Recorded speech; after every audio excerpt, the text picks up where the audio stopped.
வணக்கம் மக்களே, astro Aadhiran channel வாயிலாக நான் ராஜேஷ் பேசுகிறேன். நம்ம சேனலில் ஜோதிடம் சார்ந்த பதிவில் இன்றைக்கி நம்ம பதிவில் தை மாதத்தின் சிறப்பு. இந்த தை மாதம் அப்படின்னாலே நமக்கு எல்லாம் ஞாபகத்துக்கு வர்றது இந்த பொங்கல் பண்டிகை. இந்த பொங்கல் வச்சு சூரியனுக்கு வழிபாடு செய்கிறோம் இல்லையா? சரி, இந்த சூரியனுக்கும் இந்த பொங்கல் பண்டிகைக்கு என்ன சம்மந்தம்? இந்த சூரியன் வழிபாடு செய்வதற்கான காரணம் என்ன? இந்த பண்டிகை அப்படின்னாலே சூரியன் வழிபாட்டிற்கு என்ன காரணம் அப்படின்றத பற்றியும், இந்த பண்டிகை நம்ம மாநிலங்களில் மட்டும்தான் கொண்டாடப்படுதா, மற்ற மாநிலங்களில் இல்லையா, இதை பற்றி தான் இன்றைக்கி நம்ம பதிவில் பார்க்க இருக்கிறோம். நம்ம சேனலோட அறிமுக நபர்கள் மறக்காமல் நம்ம சேனலை சப்ஸ்கிரைப் பண்ணுங்கள். அப்போ தான் நாம் பதிவிடக்கூடிய ஒவ்வொரு பதிவுகளும் உங்களுக்கு வந்து சேரும். சரி, வாங்க பதிவுக்கு போவோம். முதல்ல நம்மளுடைய ஒரு நாள், அதாவது இந்த பூமி தன்னைத்தானே சுற்றக்கூடிய ஒரு சுழற்சி, இதை நமக்கு ஒரு நாள் அப்படின்னு சொல்லியிருக்கோம். இந்த பூமி தன்னைத்தானே சுற்றி சூரியனையும் சுற்றி வரக்கூடிய ஒரு சுழற்சி, முடிவு காலம். இதை ஒரு வருடம் அப்படின்னு சொல்கிறோம் இல்லையா?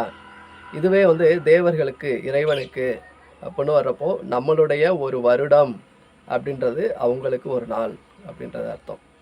இப்போ நமக்கு எப்படி ஒரு நாள் அப்படின்றது பார்த்திங்கன்னா, பகல் இரவு அப்படின்னு இரண்டாக பிரிக்கிறோம் இல்லையா? அதாவது பகல் அப்படின்றப்போ காலை 6 மணிலேருந்து சாயந்தரம் 6 மணி வரைக்கும் பகல் பொழுது அப்படின்னும், சாயந்தரம் 6 மணிலேருந்து விடிய காலைல 6 மணி வரைக்கும் இரவு பொழுது அப்படின்னு நம்ம இரண்டாக பிரிச்சுருக்கோம் இல்லையா? அதே மாதிரி இறைவனுக்கு பார்த்திங்கன்னா பகல் பொழுது இரவு பொழுது அப்படின்னு இரண்டாக பிரிச்சுருக்காங்க. இதில் தை முதல் தேதியிலேருந்து ஆனி மாதம் கடைசி தேதி வரைக்கும் அதை பகல் பொழுது, அந்த 6 மாத காலத்தை பகல் பொழுது அப்படின்னும், அதுவே ஆடி முதல் தேதியிலேருந்து மார்கழி கடைசி தேதி வரைக்கும் இரவு பொழுது அப்படின்னு பிரிச்சுருக்காங்க, இரண்டாக பிரிச்சுருக்காங்க. இதை இந்த பகல் பொழுது அப்படின்றத இந்த தையிலேருந்து ஆனி மாதம் கடைசி வரைக்கும் இதை உத்தராயண காலம், நம்ம பகல் அப்படின்னு சொல்கிற மாதிரி இறைவனுக்கு இது உத்தராயணம் அப்படின்னு பேர் இந்த காலத்துக்கு. இதுவே இரவுன்னு சொல்லக்கூடிய இந்த காலத்தில் இறைவனுக்கு தட்சிணாயனம், அதாவது இந்த ஆடி மாதம் முதல் தேதியிலேருந்து மார்கழி கடைசி தேதி வரைக்கும் தட்சிணாயனம் அப்படின்னு சொல்கிறாங்க. அப்போது இந்த பகலை வரவேற்கும் விதத்தில் வருஷம் 365 நாளும் இந்த சூரியன் நமக்கு போயிட்டுருக்கு இல்லையா?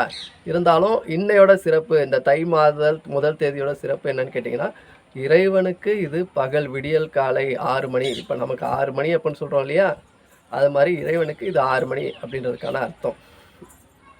உதாரணத்துக்கு இந்த ஒரு ராசியையும் 2 மணி நேரங்களாக இறைவனுக்கு பிரிச்சிருக்காங்க. அதாவது சூரியன் தனுசு ராசி உத்திராடம் முதல் பாதத்திலிருந்து மகர ராசி உத்திராடம் 2ஆம் பாதத்திற்கு செல்லக்கூடிய ஒரு பெயர்ச்சி, சூரியனுடைய பெயர்ச்சியை தான் நம்ம பொங்கல் அப்படின்ற வழிபாடாக நம்ம பண்ணிக்கிட்டு இருக்கோம். அதாவது இந்த தேதி பொதுவாக பார்த்திங்கன்னா ஜனவரி 14 அல்லது ஜனவரி 15ஆம் தேதி நமக்கு வரும். அப்போது இதை எதை வச்சு இந்த 14ஆம் தேதி 15ஆம் தேதி அப்படின்றத மென்ஷன் பண்ணுறாங்க அப்படின்னா, சூரியன் உத்திராடம் முதல் பாதத்திலிருந்து 2ஆம் பாதத்தில் பிரவேசிக்கக்கூடிய ஒரு தினம், மகர ராசிக்குள்ளே பிரவேசிக்கக்கூடிய ஒரு நிகழ்வை தான் நம்ம இந்த ஒரு பண்டிகையாக கொண்டாடுறோம். சரி, இதை நம்ம தமிழகத்தில் மட்டும்தான் கொண்டாடுறோமா அப்படின்னு பார்த்தோன்னா, மற்ற மாநிலங்களில், உதாரணத்துக்கு கேரளாவில் பார்த்திங்கன்னா மகர ஜோதி அப்படின்ற பெயரில் கொண்டாடுறாங்க. இதுவே மற்ற மாநிலங்களில் பார்த்திங்கன்னா, வட மாநிலங்களில் மகர சங்கராந்தி அப்படின்ற மற்ற மாநிலங்களில் இதுக்கான வழிபாடாக செய்கிறாங்க. சரி, இப்போது இந்த பதிவோட தொடர்புடைய ஒரு 2 விஷயங்களை இதோட பகிர்ந்துக்கலாம்னு நினைக்கிறேன். நம்ம திருச்சி மாவட்டத்தில் மண்ணச்சநல்லூர்லேருந்து துறையூர் செல்லும் வழியில் திருவள்ளரை அப்படின்ற ஒரு அற்புதமான ஊர். அந்த ஊரில் பெருமாள் கோவில், ஒரு அற்புதமான, ரொம்பவே ஒரு அழகான ஒரு பெருமாள் கோவில்.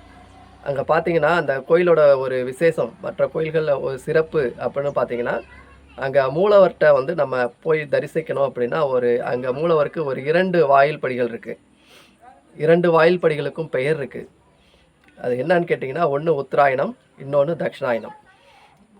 அப்போ நம்ம இந்த உத்தராயண காலம் அப்படின்னு சொல்லக்கூடிய இந்த தை மாதம் முதல் தேதியிலேருந்து ஆனி மாதம் கடைசி தேதி வரைக்கும் நம்ம போய் சாமியை தரிசனம் பண்ணுறோம் அப்படின்னா, இந்த உத்தராயண கால பாதை வழியாக போய் படி ஏறி ஸ்டெப்ஸில் ஏறி தரிசனம் பண்ணலாம். இதே ஒரு தட்சிணாயன காலம், அதாவது ஆடி மாதம் முதல் தேதியிலேருந்து மார்கழி மாதம் கடைசி தேதி வரைக்கும் நம்ம போய் சுவாமியை தரிசனம் பண்ணுறோம் அப்படின்னா, இந்த தட்சிணாயனம் அப்படின்ற இந்த பாதை வழியாக ஸ்டெப்ஸில் ஏறி நம்ம சுவாமியை தரிசனம் பண்ணலாம். இது இந்த கோயிலில் உள்ள ஒரு தனி சிறப்பு. ரொம்பவே ஒரு அழகான கோயில், அற்புதமான கோயில். இந்த பெருமாளுடைய பெயர் புண்டரீகாட்ச பெருமாள் அப்படின்னு பேர். அப்படின்னா தமிழில் வந்து என்ன அர்த்தம்னா செந்தாமரை கண்ணன் அப்படின்ற பேர். ரொம்பவே ஒரு அழகான கோயில், போய் பாருங்கள். அதே போல் மகாபாரத்தில் பீஷ்மர் தான் நினைக்கும் பொழுது இறப்பு நேரணும் அப்படின்ற ஒரு வரம் பெற்றிருந்தாராம். இந்த பாரத போரில் அவர் உடல் முழுக்க அம்புகளால் தைக்கப்பட்டு முள்படுக்கையில் அம்பு படுக்கையில் படுத்திருக்கிறாரு.